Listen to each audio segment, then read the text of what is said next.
Right friends, welcome back to Banking Awareness. This is 21st lecture.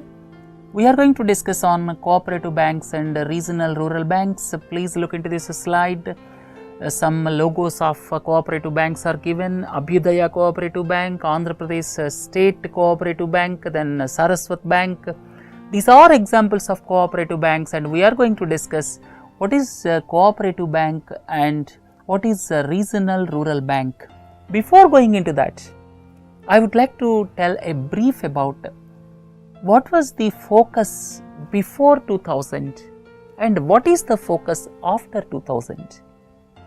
If you look at the focus before 2000, in the year 1969, 14 banks were nationalized. Subsequently, lead bank scheme was brought to coordinate banking affairs in the district. Lead bank scheme was brought. Next important step is priority sector lending was brought. Then subsequently regional rural banks were established. Cooperative banks were strengthened. NABARD was established in the year 1982 so as to act as a supervisory body for cooperative banks and regional rural banks. So this was the main focus prior to 2000. What I mean to convey is physically reaching the rural people as well as concentrate more on agriculture and rural development. That was the focus prior to 2000. That's why government came up with nationalization of banks so as to reach the interior hinterland of the country. At the same time, regional rural banks were established so as to reach rural areas for agriculture and rural development. NABARD was established so as to streamline the operations of regional rural banks as well as cooperative banks. So this was the focus prior to 2000. If you look at the focus of the banking system after 2000, probably the focus of banking system after 2000 hinged on the digitalization, because with the advent of information technology, with the advent of technology related expansion in banking sector, the focus changed from 2000. This is post 2000, you can say. The main focus is financial inclusion. No frill accounts, subsequently called BSBDA. Subsequently now they are called Pradhan Mantri Jan Dhan Yojana. And in early 2000s, a business correspondence model was brought, and core banking solutions to integrate the activities of the banking system. That is the main purpose of core banking solutions. That is another focus.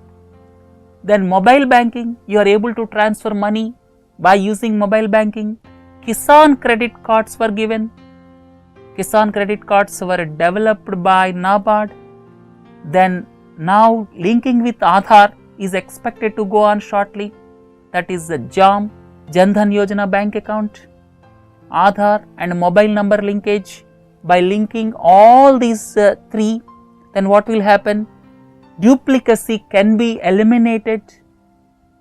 Then white label ATMs are being established. One such example is IndiCash. That means not only banks, other private firms were given for establishment of ATMs. Small micro ATMs also came into existence in rural areas. So friends, this is the focus post 2000, and prior to 2000 the focus was on strengthening cooperative banks as well as regional rural banks. These two issues we are going to discuss in this lecture, right? So cooperative banking institutions, what is the difference between a commercial bank and a cooperative bank? Commercial bank works fundamentally on commercial lines. Profit is the motto. What is the purpose of cooperative bank? Cooperative banking institution will have shareholders. The main purpose is shareholders are to be benefited. You can say it is mutual benefit. And if you look at cooperative banking institutions, there are primarily two types. One is urban cooperative banks. Second one is rural cooperative banks. Urban cooperative banks is basically to look at micro credit in urban areas, small value loans to artisans, small scale industries in urban areas, that is the main purpose of urban cooperative banks. Rural cooperative credit institutions, the basic goal is agriculture and rural development. And within this rural cooperative banking structure, there are two types. One is long term, the second one is short term. Long term are basically known as land development banks. There are two levels. One is state cooperative agriculture and rural development banks. Second one is PCA RDBs. That is a two-tier structure. This SCA RDBs and PCA RDBs. This is a two-tier structure for long-term loans for development of agriculture in rural areas. They are sometimes known as land development banks, but in several states they are not in existence. So we are not going to study in this lecture about this long-term institutions, but short-term institutions are existence in several states, and we are going to deliberate in detail about these short-term rural cooperative credit institutions.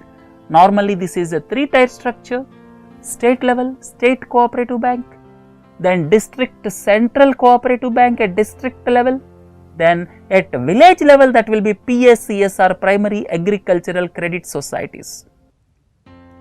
Friends, we are going to discuss about rural cooperative institutions, so basically short term loans, so that is a three-level structure. One is a state cooperative bank, second one is a district central cooperative bank, and the third one is at village level, maybe for a group of villages, that is primary agricultural credit societies. So we are going to discuss about these cooperative institutions in this class, right? So what is the origin of cooperative banks?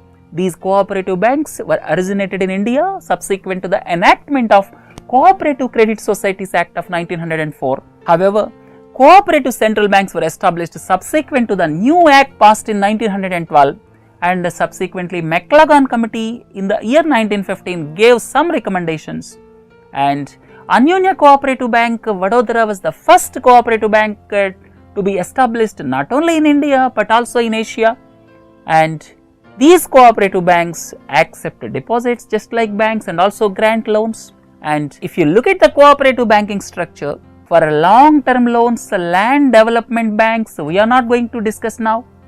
Land development banks are not in existence in several states, and we are going to discuss about this state cooperative banks, district central cooperative banks, and primary cooperative credit societies.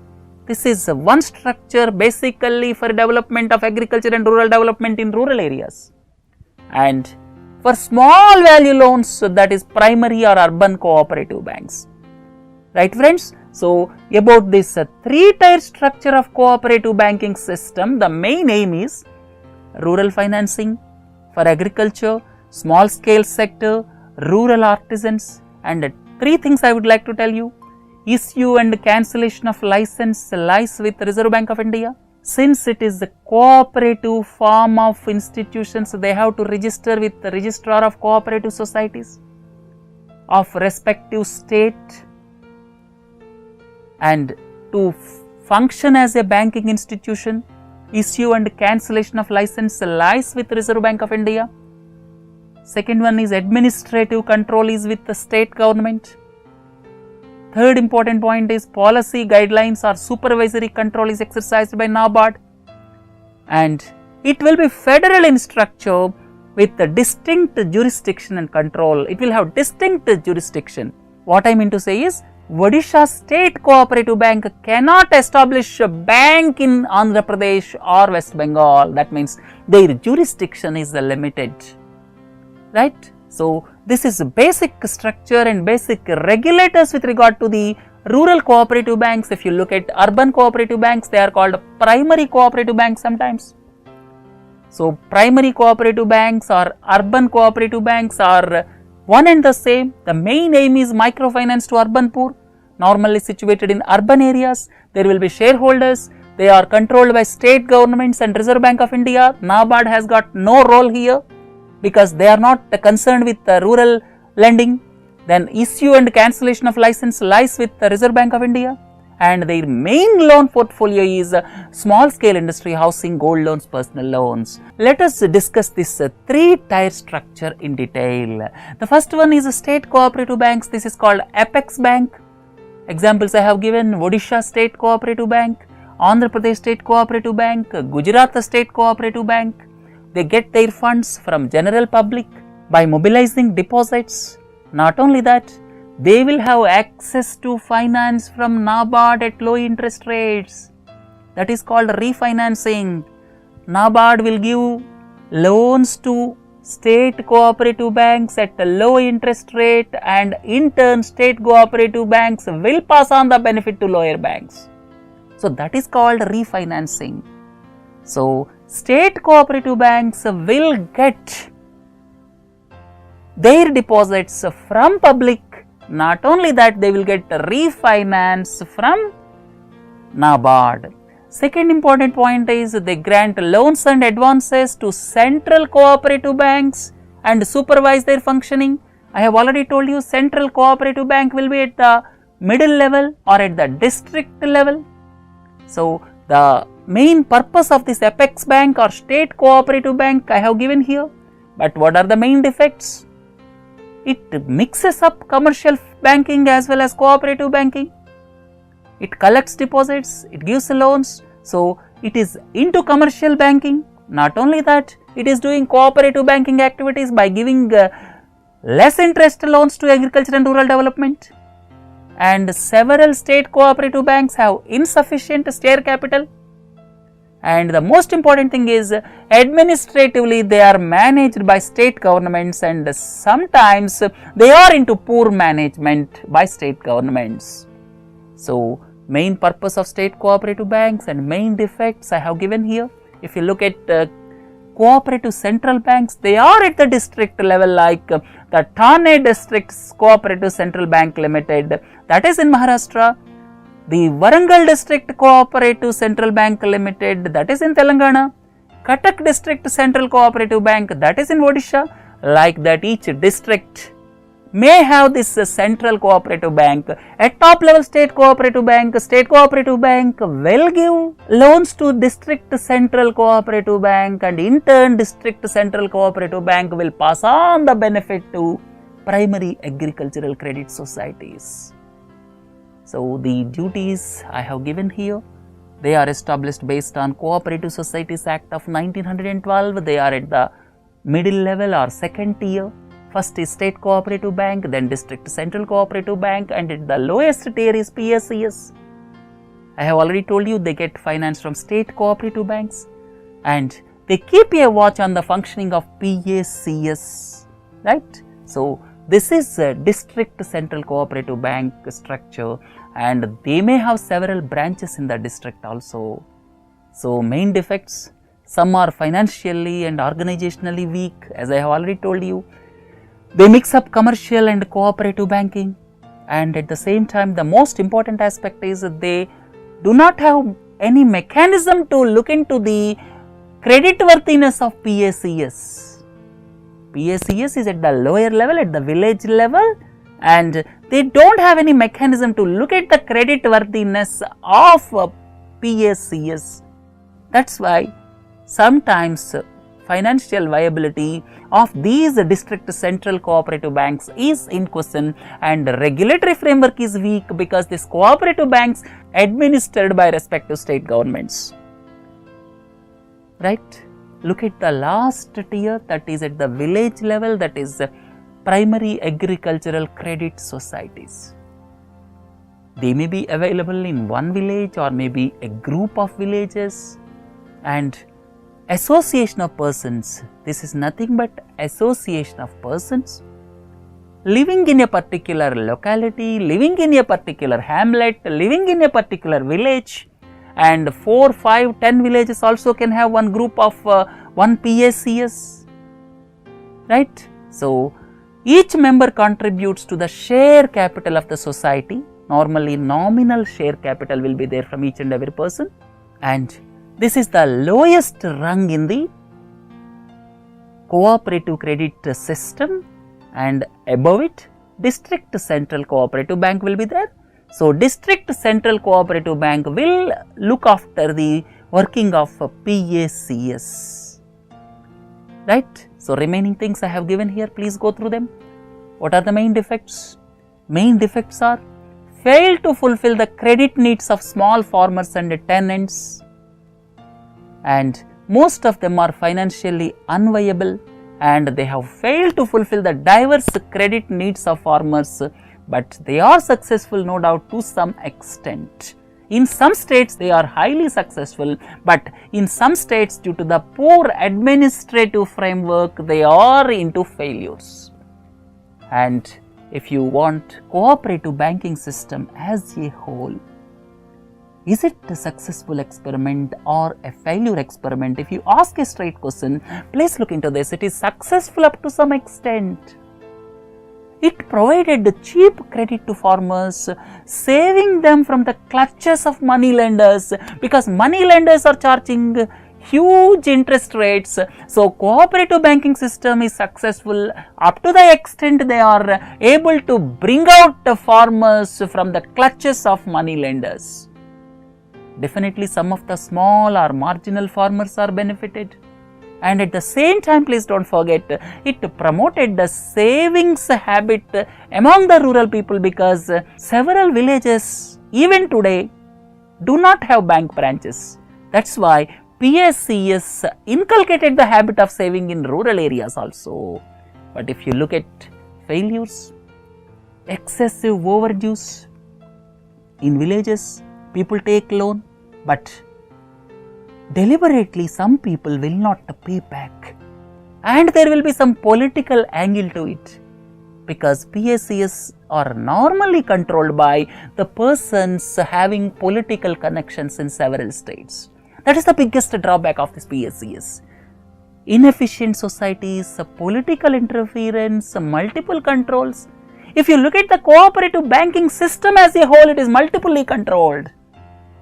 That is, the supervisory functions are given by NABARD. RBI controls to the extent of giving licenses and cancelling licenses, and whether the bank is working subject to the framework of rules specified, RBI has got that duty to see. But they are under the administrative control of state governments, and most of the times these state cooperative banks are headed by some politician. Then there are allegations that it benefits big landowners in some cases, and they are dependent on external resources to some extent. And these are the failures. Overall, if you look at in the spirit of the things, I think the effect of these cooperative institutions cannot be underestimated.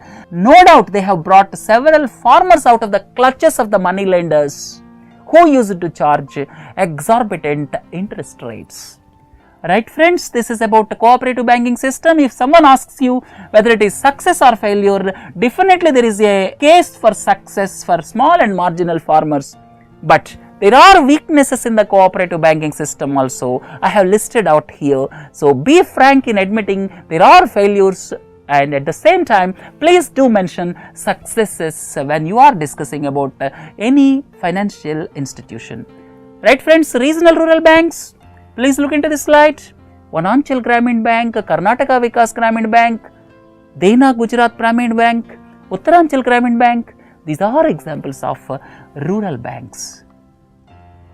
What is the need for rural banks? I have already told you, from late 1960s, for next 20 to 25 years, government focus was physically to reach into the rural areas. Accordingly, I have told you, banks were nationalized, lead bank scheme was brought, priority sector guidelines were brought, cooperative banking institutions were strengthened. At the same time, these rural banks were also established, and it is one of the 20-point programs of the then Prime Minister Indira Gandhi in the year 1975. And one of the 20-point programs is institutional credit to farmers and artisans in rural areas.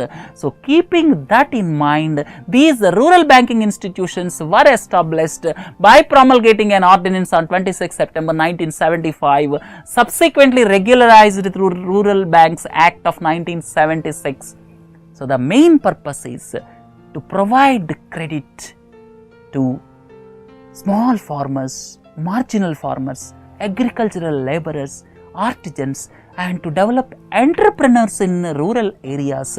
So this is the main purpose or the main motto behind starting these regional rural banks in the year 1975.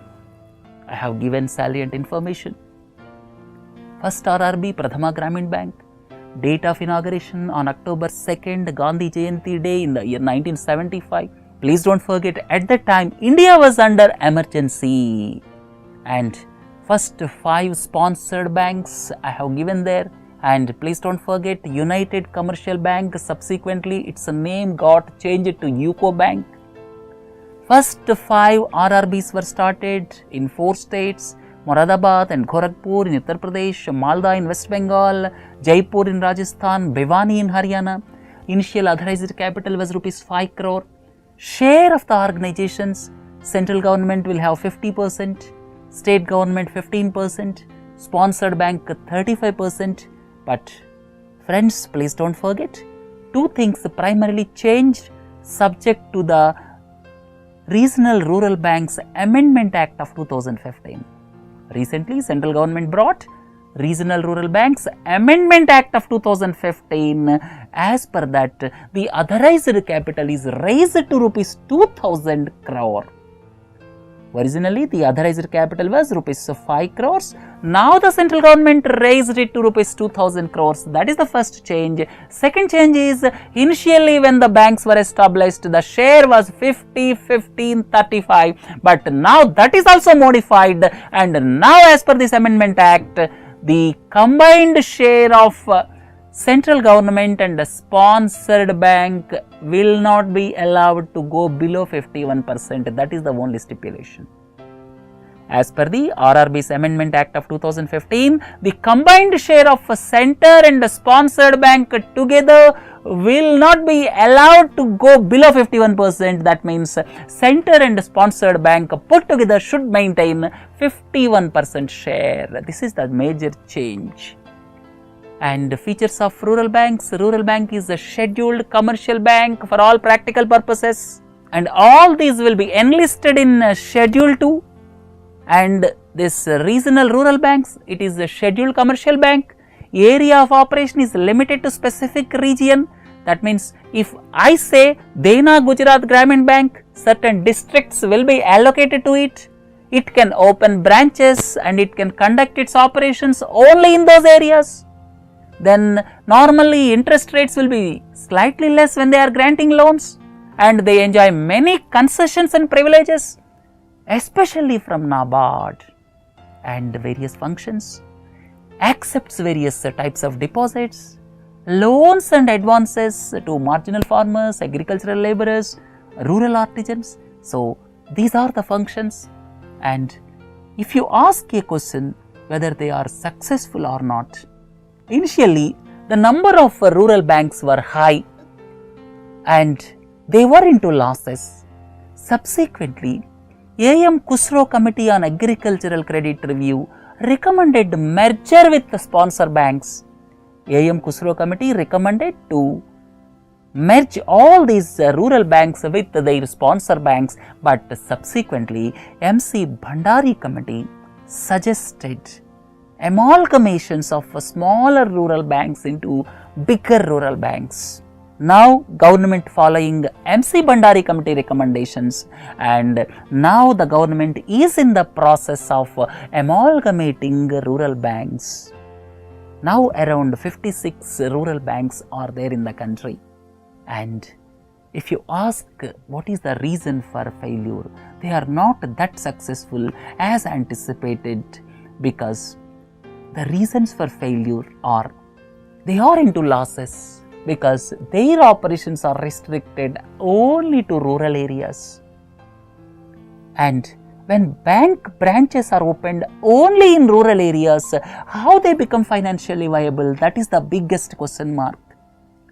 Second one is poor deposit mobilization because they are situated in rural areas. Third one is a hasty branch expansion. Branches were expanded in a hastier manner, especially during 1970s and 80s.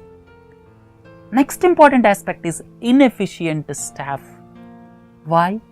Because the parent bank used to send inefficient staff to their rural bank branches. Because there is some sponsor bank used to send officers and staff who are dubbed as inefficient to these banks. That is one reason, and after going to these banks, they are becoming much more lethargic because of the reason they are situated in rural areas. Last but not the least is the most important aspect which is to be looked into before going into the success or failure of these banks is because of multi-agency control. On one side, parent bank will be there giving instructions. On the other side, NABARD will be there, which is vested with the supervisory functions for agriculture and rural development. And RBI is there on the other side.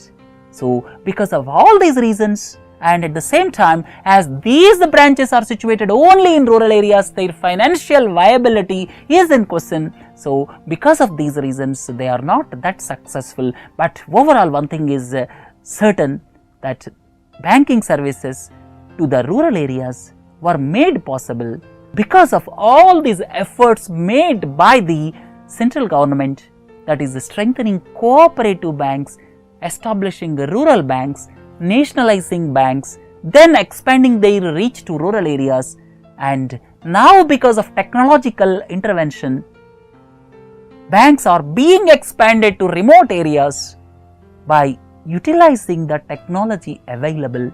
So, whatever is said, the success of these cooperative banking institutions and rural banks cannot be underestimated.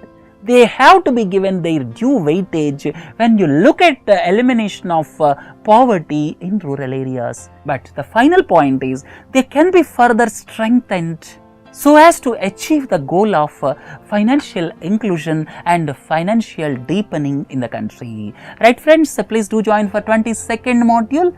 We are going to discuss about NABARD, the lead bank scheme and other aspects. Have a nice day. Thank you.